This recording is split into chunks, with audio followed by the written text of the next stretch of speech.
Post-Flood Saga, Rebellion Arc, Chapter 13, Drunkenness. Shem, the father of all the children of Eber and the brother of Japheth the elder, also had children born to him.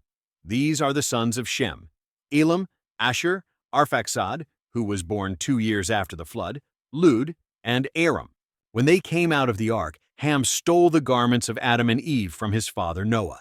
He took them and hid them from his brothers. These are the names of Noah's sons: Japheth, Ham, and Shem. Children were born to them after the flood, since they had already taken wives before the flood. The sons of Japheth were Gomer, Magog, Madai, Javan, Tubal, Meshech, and Tiras, 7 sons in total. The sons of Ham were Cush, Mitzrayim, Phut, and Canaan, 4 sons. In the 7th week, in the 1st year of that jubilee, Noah became a farmer and planted vines on the mountain where the ark had come to rest. The mountain was called Lubar, one of the Ararat mountains. The vines produced fruit in the 4th year. He carefully tended the fruit and harvested it in the 7th month of that year. Noah made wine from the vineyard, stored it in a vessel, and kept it until the 5th year, until the 1st day of the new moon in the 1st month. On that day, he joyfully celebrated the feast and made a burnt offering to the Lord: 1 young ox, 1 ram, 7 sheep, each 1-year-old, and a kid goat to make atonement for himself and his sons. He prepared the kid first, placing some of its blood on the flesh that was on the altar he had built. He laid all the fat on the altar for the burnt offering, along with the ox, the ram, and the sheep. He placed all their meat on the altar, mixing all the offerings with oil.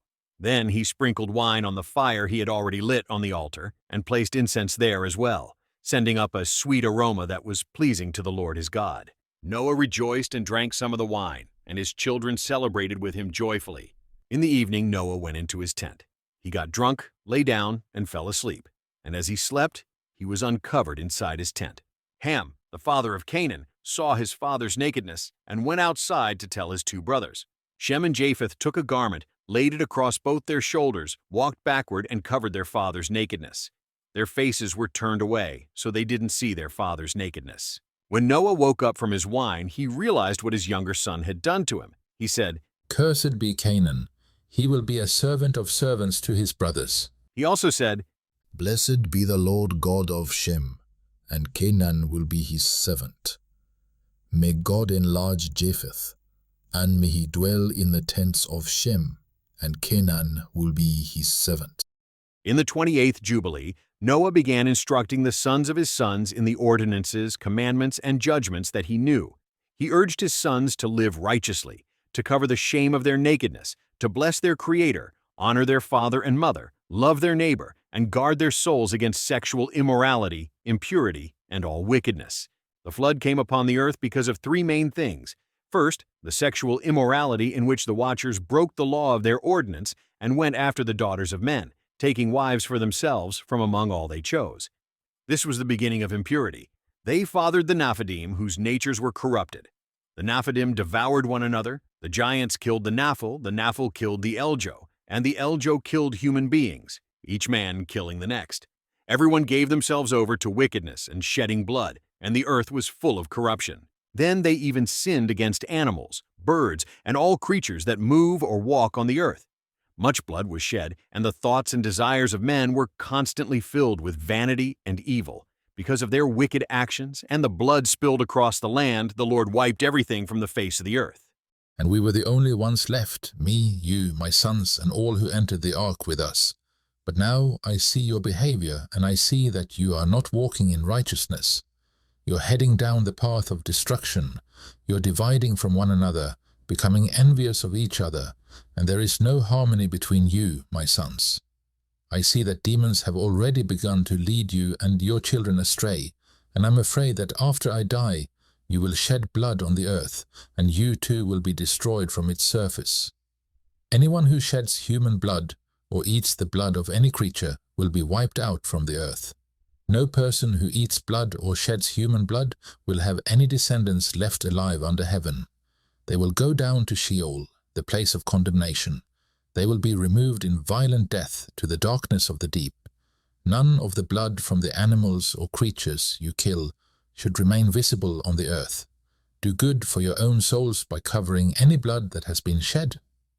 Don't be like those who eat with blood still in it. Be careful that no one eats blood in your presence. Cover it. I was commanded to teach this to you and your descendants and to all flesh. Don't let the soul be eaten with the flesh, so that your blood, which is your life, won't be demanded from any creature that sheds it. The earth can't be cleansed from the blood that has been spilled on it except by the blood of the one who spilled it. Only that way can the earth be purified through all generations. Now listen, my children. Practice justice and righteousness, so that you will be rooted in righteousness across the earth, and your honor will be lifted up before my God, who saved me from the waters of the flood. You will go out and build cities for yourselves, and plant in them every kind of plant that grows on the earth, including all fruit trees. For the first 3 years, the fruit of anything edible must not be harvested. In the 4th year, its fruit will be considered holy, and they will offer the first fruits as an offering pleasing to the Most High God, who created heaven, earth, and all things. Let them offer the first portion of wine and oil in abundance on the Lord's altar, and the rest may be eaten by the servants of the house of the Lord before the altar where it is accepted. In the 5th year, practice the release.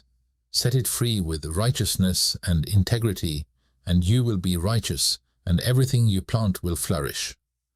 For this is what Enoch, the father of your grandfather, commanded Methuselah, his son, and Methuselah taught it to Lamech. And Lamech taught it all to me, just as he received it from his fathers. Now I will give you the same commandment, my sons, just as Enoch gave it to his son during the first Jubilees. While he was still alive, the 7th in his generation, he instructed and testified to his son and his son's sons until the day he died. Ham knew that his father had cursed his younger son, and he was upset about the curse on his child. So he and his sons, Cush, Mizraim, Put, and Canaan, left Noah. Ham built a city for himself and named it after his wife, Ne'elatamaok. When Japheth saw this, he became jealous of his brother. He also built a city and named it after his wife, Adattaneses. Shem stayed with his father Noah and built a city near him on the mountain. He named a city after his wife, Sedeketlalabab. These 3 cities were near Mount Lubar. Sedeketlalabab was on the east side of the mountain, Ne'elatamaok was to the south, and Adattaneses was toward the west. Post-Flood Saga, Rebellion Ark, Chapter 14, Nimrod. The sons of Gomer were Ashkenaz, Riphath, and Togarmah. The sons of Magog were Elichanaf and Lubal. The children of Madai were Akon, Zelo, Chazoni, and Lot. The sons of Javan were Elisha, Tarshish, Kiddim, and Dodanim. The sons of Tubal were Ariphi, Kesed, and Tari. The sons of Meshech were Dedan, Zaran, and Shabashni. The sons of Tiras were Benib, Gera, Lupirian, and Gilak. These were the sons of Japheth according to their families, and their total number in those days was about 460 men. From them, the islands of the Gentiles were divided into their lands, each according to their language, family, and nation. The sons of Cush were Seba, Havilah, Sabta, Rama, and Sabtecha.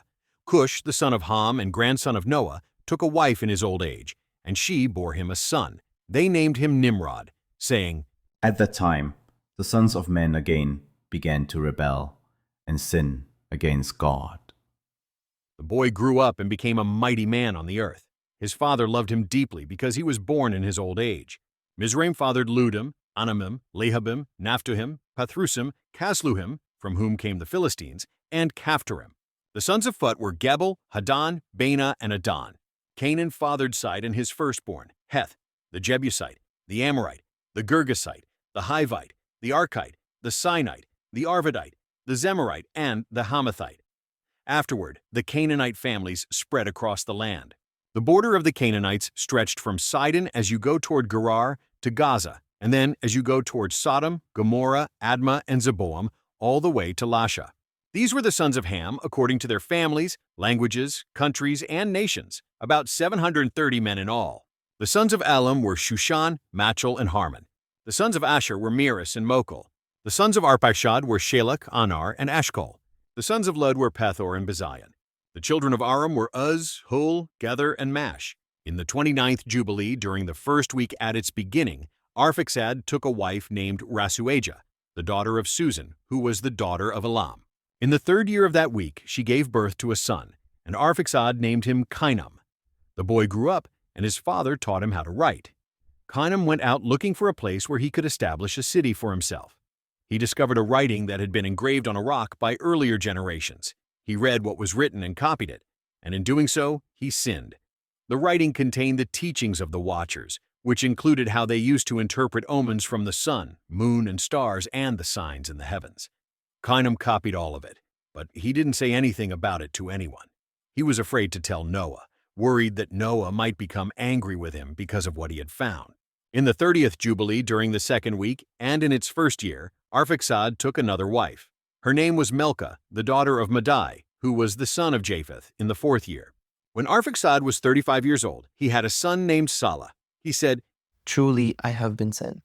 The garments of skin that God made for Adam and his wife when they left the garden were eventually given to Cush. When Ham had his firstborn son, Cush, he secretly gave him the garments, and Cush kept them with him for many days. Cush also kept the garments hidden from his brothers and sons. When he had a son named Nimrod, he gave the garments to him because he loved him. Nimrod grew up, and when he was 20 years old, he put them on. The sons of Rama were Sheba and Dedan. In the 4th year, Shelah was born, and when he grew up, he took a wife named Muach. She was the daughter of Cased, his father's brother. This happened in the 130th Jubilee, during the 5th week, in the 1st year. When Salah was 30 years old, Muach gave birth to a son in the 5th year, and he named him Eber. When Nimrod was 40 years old, a war broke out between his brothers and the children of Japheth, and they came under the power of their enemies. At that time, Nimrod went out and gathered all the sons of Cush and their families, about 460 men. He also hired around 80 men from among his friends and acquaintances, paying them their wages. Then he set out with them for battle. While on the way, Nimrod encouraged the men who went with him. He told them, "Do not fear or be alarmed, for all our enemies will be delivered into our hands, and you may do with them as you please." Altogether, about 500 men went with him. They fought against their enemies, destroyed them, and brought them under control. Nimrod appointed standing officers over them in their respective regions. He took some of their children as security, and they all became servants to Nimrod and his brothers. Then Nimrod and everyone who had gone with him returned home. When Nimrod returned home in triumph after defeating his enemies, all his brothers and everyone who knew him from before gathered together and made him king. They placed the royal crown on his head. The beginning of his kingdom included Babel, Erech, Accad, and Calneh in the land of Shinar. From that land, Asshur went out and built Nineveh, Rehoboth the city, Calah, and Rezin, which is located between Nineveh and Calah. That place is a great city. Post-Flood Saga, Rebellion Arc. Chapter 15. Division. Eber took a wife named Azarad, the daughter of Nimrod, during the 32nd Jubilee, in the 7th week, in the 3rd year. When Eber was 34 years old, in the 6th year, Azurad gave birth to a son, and he named him Peleg, because during the time of his birth, the children of Noah began dividing the earth among themselves. They secretly divided the earth among themselves and informed Noah. At the beginning of the 33rd Jubilee, in the 1st year of the 1st week, they divided the earth into 3 parts for Shem, Ham, and Japheth, according to their inheritance. One of us who had been sent was with them. Noah called his sons, and they came to him along with their children. He divided the earth into portions for each of his 3 sons, and they each reached out and took the writing from Noah's chest. The writing revealed that Shem's portion was the middle of the earth, which he would inherit for himself and his descendants for all generations. His territory began from the central range of the Rapha Mountains, from the mouth of the river Tina. His portion stretched westward through the center of that river, reaching the waters of the abysses, where the river pours into the Ma'at Sea, which flows into the Great Sea. All the land to the north belonged to Japheth, and all to the south belonged to Shem. Shem's portion extended until it reached Carasso, located in the part of land shaped like a tongue facing south. His territory continued along the Great Sea, in a straight line west to the edge of the southern-facing tongue, known as the Tongue of the Egyptian Sea. From there, it turned south toward the mouth of the Great Sea, along its shore, stretching west to Afra and the waters of the river Gihon. From the southern bank of Gihon, it extended east to the southern edge of the Garden of Eden, and then eastward across the whole land of Eden and the east. It turned back eastward until it reached the eastern side of the Rapha mountain, and from there it descended to the mouth of the river Tina. This land was given to Shem and his descendants to possess forever. Noah rejoiced that Shem received this portion, remembering what he had prophesied. "Blessed be the Lord God of Shem, and may the Lord dwell in the dwelling of Shem.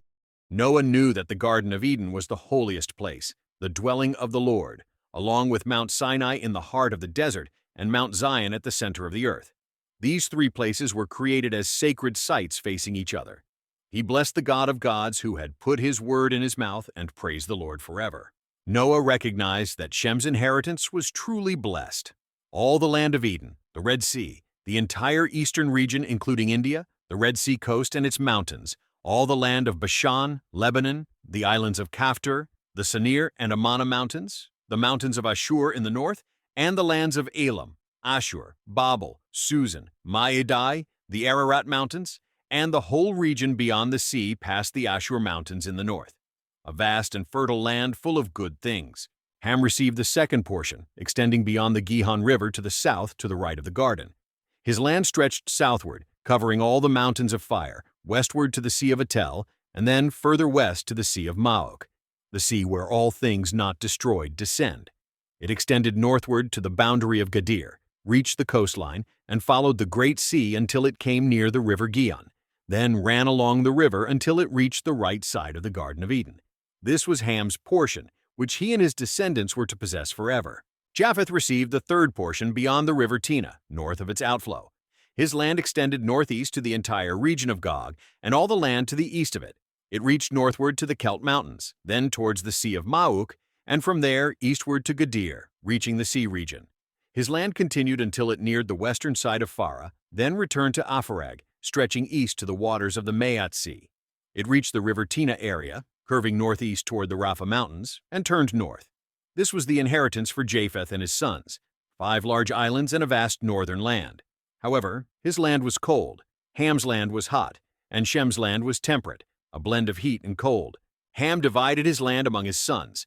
Cush received the eastern part. West of him was Mizraim's portion. West of that was Put's land, and to the far west, by the sea, was Canaan's share. Shem also divided his portion among his sons. The first share went to Elam and his sons.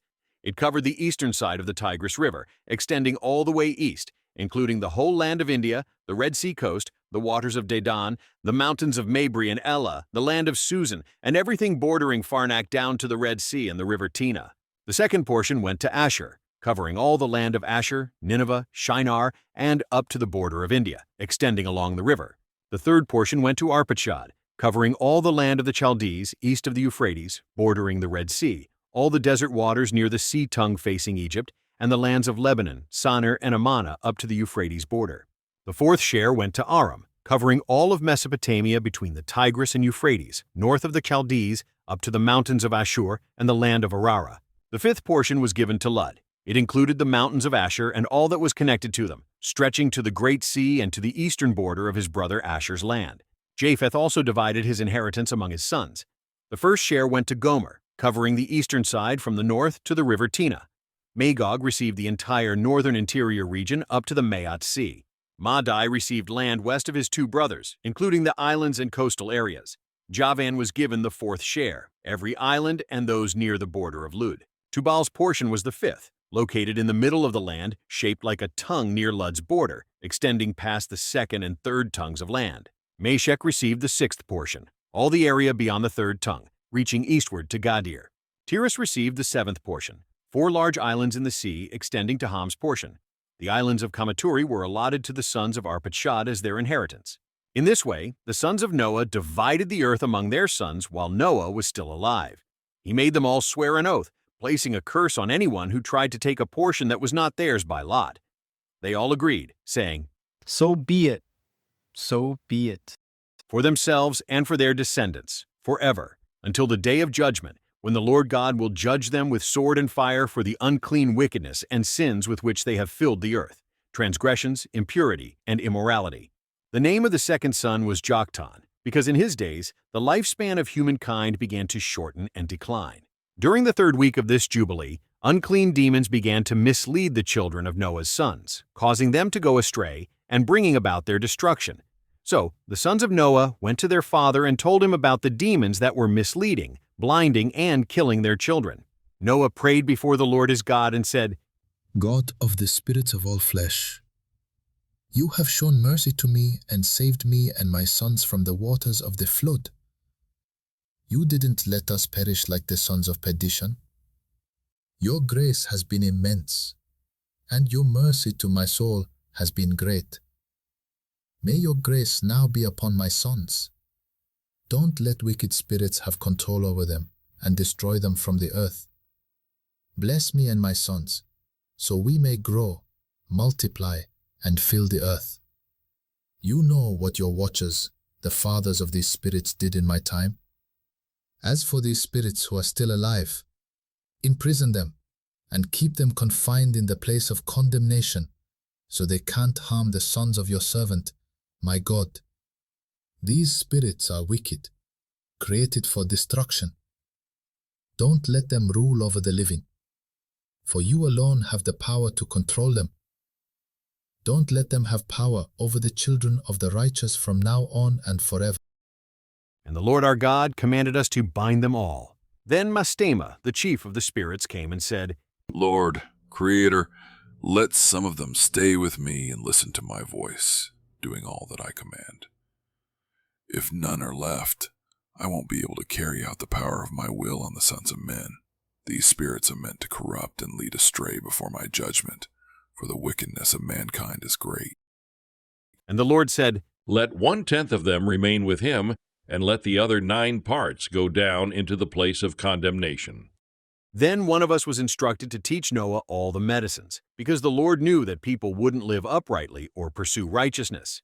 We followed all his instructions. We bound all the wicked, evil spirits in the place of condemnation, leaving just 1 tower 10 of them to remain on earth under Satan's authority. We showed Noah how to heal their diseases and counter their seductions using herbs from the earth. Noah wrote down everything in a book, just as we taught him, covering every type of medicine. This prevented the evil spirits from harming the sons of Noah. Then he gave everything he had written to Shem, his oldest son, because he loved him more than all his other sons. Post-Flood Saga, Rebellion Arc, Chapter 16, Confusion. In the 33rd Jubilee, during the first year of the second week, Peleg took a wife named Calneh, the daughter of Sina'ar. King Nimrod ruled in security, and the whole earth was under his control. Everyone on earth spoke the same language and shared the same words of unity. All of Nimrod's princes and his great men, Phut, Mitzrayim, Cush, and Canaan, gathered with their families and said to one another, Come, let's build a city for ourselves with a strong tower whose top reaches the heavens. We'll make a name for ourselves so we can rule over the entire world. This way, the harm from our enemies will end, and we'll have power over them. We won't be scattered across the earth because of their wars. They went to the king with this plan, and he agreed. About 600,000 people gathered together and searched across the earth for a large enough area to build the city and tower. Eventually, they found a valley to the east in the land of Shinar, about a 2-day walk away. They moved there and settled. They began building in the 4th week. They made bricks by firing them and used them as stone. The clay they used to bind the bricks was asphalt, which came from the sea and the water fountains in the land of Shinar. Their building project was considered a transgression and a sin, because they were doing it in defiance of the Lord God of heaven. In their hearts, they imagined they could wage war against him and climb up into heaven. All the people divided themselves into 3 groups. The first group said, We will climb to heaven and fight him. The second said, We will go up and place our own gods there to serve them. And the third said, We will ascend and attack him with bows and spears. God saw all their actions and the evil intentions in their hearts. He watched the city and the tower they were building. As they built the city and the massive, strong tower, it grew so tall that the bricks and mortar no longer reached the builders at the top. It took a full year for the materials to be delivered to the top after being sent up. This process happened every day. Some people ascended while others came back down. If a brick fell and broke, everyone mourned over it. But if a man fell and died, no one paid any attention to him. The Lord saw what they were thinking, and while they were still building, they shot arrows into the sky. All the arrows came back down covered in blood, and when they saw them, they said to each other, Surely we've killed everyone in heaven. This was done by the Lord to lead them astray, and ultimately to destroy them from the face of the earth. They continued building the city and the tower like this, day after day, for many days and years. When Peleg was 30 years old, in the 4th year of that week, Calneh gave birth to a son. He named him Ru, saying, Look, the The children of men have become wicked because of their evil purpose in building a city and a tower for themselves in the land of Shinar. Joktan fathered Almodad, Sheleph, Hazarmaveth, Jerah, Haduram, Uzal, Dikla, Obal, Abimael, Sheba, Ophir, Havilah, and Jobab. These were all sons of Joktan. They lived in the region that stretches from Mesha towards Sephar, the eastern mountain. In the 35th Jubilee, during the third week in the first year, Ru took a wife named Orah, the daughter of Deror, who was the son of Kased. Reu was 32 years old when Orah gave birth to a son. He named him Sero, and this happened in the 7th year of that week during this Jubilee. They worked on building the tower for 43 years. It was 203 bricks wide, with each brick being 1/3 the size of a unit. The tower reached a height of 5,433 cubits and 2 palms. One wall measured 13 stades, and another stretched 30 stades. The Lord came down, and we came down with him to see the city and the tower that the people had built. The Lord said, "Look, the people are united and speak the same language, and this is what they've started to do? Now nothing they plan will be impossible for them." Then God spoke to the 70 angels closest to him, saying, "Come, let us go down and confuse their language so that no one will understand what his neighbor is saying." And they did just that. From that day on, each person forgot his neighbor's language. They could no longer communicate. When one builder received lime or stone from another that he hadn't asked for, he would throw it at the other in frustration, sometimes killing him. This went on for many days, and many were killed in this way. Then the Lord struck the 3 divisions of people there, punishing them according to their intentions. Those who had said, "We will go up to heaven and serve our gods," were turned into creatures like apes and elephants. Those who said, "We will attack heaven with arrows," were killed by their own companions. The third group, who said, "We will ascend and fight against him," were scattered across the earth by the Lord. Those who remained, realizing the judgment that had come upon them, abandoned the project. They too were scattered over the face of the whole earth. They stopped building the city and the tower. That place was named Babel because the Lord confused the language of the whole earth there. It was located in the eastern part of the land of Shinar. As for the tower the people had built, the earth opened up and swallowed 1/3 of it. Another third was burned by fire from heaven. The remaining third still exists today. It was the top part. The tower's circumference is a 3-day walk. Many people died in the tower, so many they couldn't be counted. Then the Lord sent a powerful wind against the tower, knocking it to the ground. It landed between Asher and Babylon in the land of Shinar, and the place was called Overthrow. After the Lord scattered humanity because of their sin at the tower, they divided into many groups. They spread out to the 4 corners of the earth. Each family settled in different lands and cities, based on their own languages. People built many cities wherever they went, in all the areas to which the Lord had scattered them. Some of these cities were later destroyed, but they had been named after the builders themselves, their children, or significant events in their lives. The sons of Ham, Cush, Mitzrayim, Phut, and Canaan each built cities wherever they found suitable land in the south. They named their cities after themselves. Canaan saw that the land stretching from Lebanon to the river of Egypt was very good, so he chose not to go to his rightful inheritance in the west by the sea. Instead, he settled in Lebanon, both east and west of the Jordan border and near the coast. His father Ham, along with his brothers Cush and Mitzrayim, said to him, "You've settled in land that isn't yours. It wasn't allotted to us. Don't do this. If you stay, both you and your children will be cursed and eventually driven out because you've taken it by rebellion, and rebellion will cause your fall. You'll be rooted out forever. Don't live in the territory of Shem, for it was given to Shem and his descendants. You are cursed more than any of Noah's sons because of the oath we swore before the holy judge and our father Noah." But Canaan didn't listen.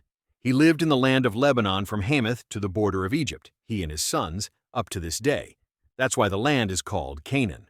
The descendants of Mitzrayim were the Ludim, Anamim, Lehabim, Naphtuchim, Pathrusim, Kasluchim, and Kaphtorim, 7 families. They lived by the river Sihor, also known as the Brook of Egypt.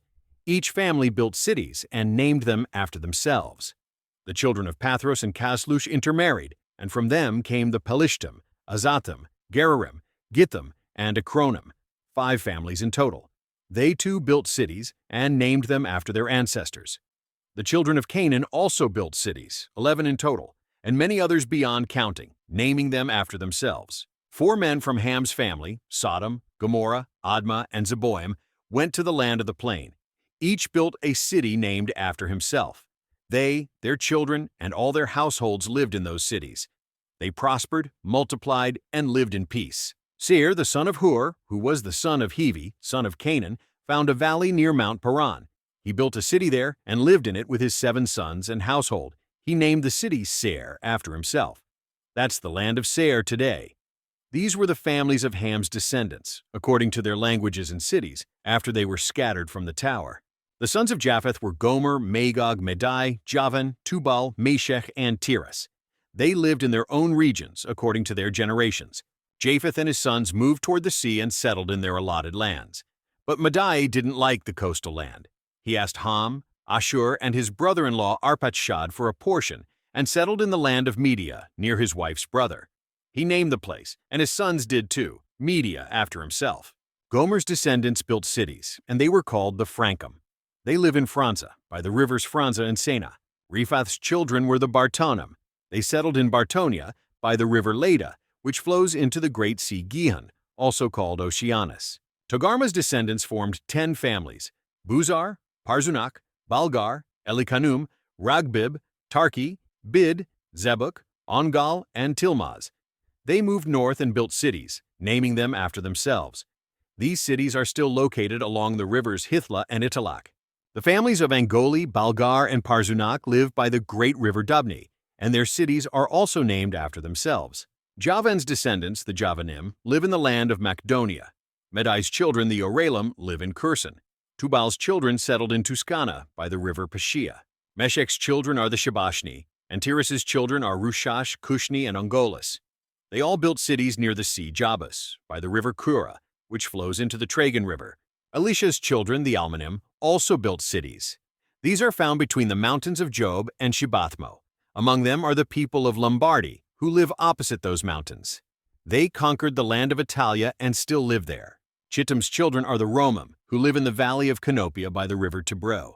Dudunim's children live in cities along the sea Gaion, in the land of Bordna. These are the families of Japheth's descendants, organized by their cities and languages after they were scattered from the tower. They named their cities after themselves, or significant events in their lives. Some of Shem's children, the father of all Eber's descendants, also built cities where they had been scattered. The sons of Shem were Elam, Asher, Arpachshad, Lud, and Aram. Each built cities and named them after themselves. Asher and a large group of his descendants left and traveled to a distant land. There they found a wide valley and built 4 cities, named after themselves or significant events. These cities were Nineveh, Resen, Kala, and Rehoboth, and Asher's descendants still live there today. Aram's descendants also built a city. They named it Uz, after their oldest brother. That's still the land of Uz today. In the 2nd year after the tower, a man named Bela, from Asher's family, left Nineveh with his household in search of a new home. They arrived opposite the cities of the plain near Sodom and settled there. Bela built a small city and named it after himself. That land is now called Zoar. These are the families of Shem's descendants, grouped by their languages and cities after they were scattered from the tower. After that, each kingdom, city, and family among Noah's descendants built many cities. They established governments in every city to keep order. This practice continued among all Noah's descendants forever. Noah's sons began fighting each other, taking captives, killing one another, spilling blood, and even eating it. They built fortified cities with walls and towers. Individuals began to rise above others, creating the first kingdoms. People went to war, nation against nation, city against city. Everyone started doing evil. They began crafting weapons and teaching their children how to fight. Cities were conquered, and people began selling men and women as slaves. Ar, the son of Kesed, built the city of Ara of the Chaldees, naming it after himself and his father. People made molten idols and began worshiping them. Each one worshipped the image he had made for himself. They carved images and made impure representations. Evil spirits led them into sin and impurity. The prince Mastêmâ worked hard to cause this. He sent out more spirits under his command to spread evil, sin, destruction, and bloodshed across the earth. That's why the name of Serug was called Serug, because everyone had turned to wickedness and corruption. Serug grew up in Ur of the Chaldees, near the family of his wife's mother. He worshipped idols. He married in the 36th Jubilee in the 5th week, in the 1st year. His wife was Melka, the daughter of Kaber, who was the daughter of Serug's father's brother. When Serug was 30 years old, Melka gave birth to Nahor in the 1st year of that week. Nahor grew up and lived in Ur of the Chaldees. His father taught him the Chaldean practices of divination and reading omens based on the signs in the sky. In the 37th Jubilee during the 6th week, in the 1st year, Nahor married a woman named Ijaska. She was the daughter of Nestag of the Chaldees. When Nahor was 29 years old, Ijaska gave birth to Terah in the 7th year of that week. The prince Mastêmâ sent ravens and other birds to eat the seeds that were sown in the land, ruining the land and stealing the labor of the people. Before they could even plow in the seeds, the birds would pick them off the ground. Because of this, he named the child Terah, as the ravens and birds brought poverty and ate the people's seed. The land became increasingly barren because of the birds, which also devoured the fruit from the trees. Only with great difficulty were they able to save even a small portion of the earth's produce during those days. Nimrod appointed princes, judges, and rulers over his people, just as other kings do. He made Terah, son of Nahor, the commander of his army, honoring him and elevating him above all the other princes. After defeating all his enemies and ruling as he pleased, Nimrod consulted his advisors about building a city for his palace, and they agreed. They found a wide valley to the east and built a large and expansive city there. Nimrod named the city Shinar because the Lord had forcefully overthrown his enemies. Nimrod lived in Shinar, where he ruled in peace. He fought and conquered his enemies, succeeding in every battle, and his kingdom grew powerful. People from all nations and languages heard of his fame. They came to him, bowed before him, brought him gifts, and made him their king and lord. They all settled in the city of Shinar. Nimrod ruled over all the descendants of Noah, and everyone was under his authority and guidance. At that time, the whole earth spoke one language and shared common speech. But Nimrod did not follow the ways of the Lord. He was more wicked than any man since the flood. He made idols out of wood and stone, bowed down to them, rebelled against the Lord, and taught his people to do the same. His son Mardon was even more wicked than he was. Everyone who heard about Mardon's actions would say, "From the wicked comes wickedness." This saying became a well-known proverb throughout the world and has been repeated ever since. During these days, Terah, son of Nahor and commander of Nimrod's army, was highly respected by the king and his officials. They all admired and greatly promoted him. When Terah was 38 years old, he had 2 sons, Haran and Nahor. These were descendants of Shem, each according to their families, languages, lands, and nations. At that time, their numbers were about 300 men. These are the families that came from the sons of Noah, grouped by their generations and nations. From them, the nations were spread out across the earth after the flood.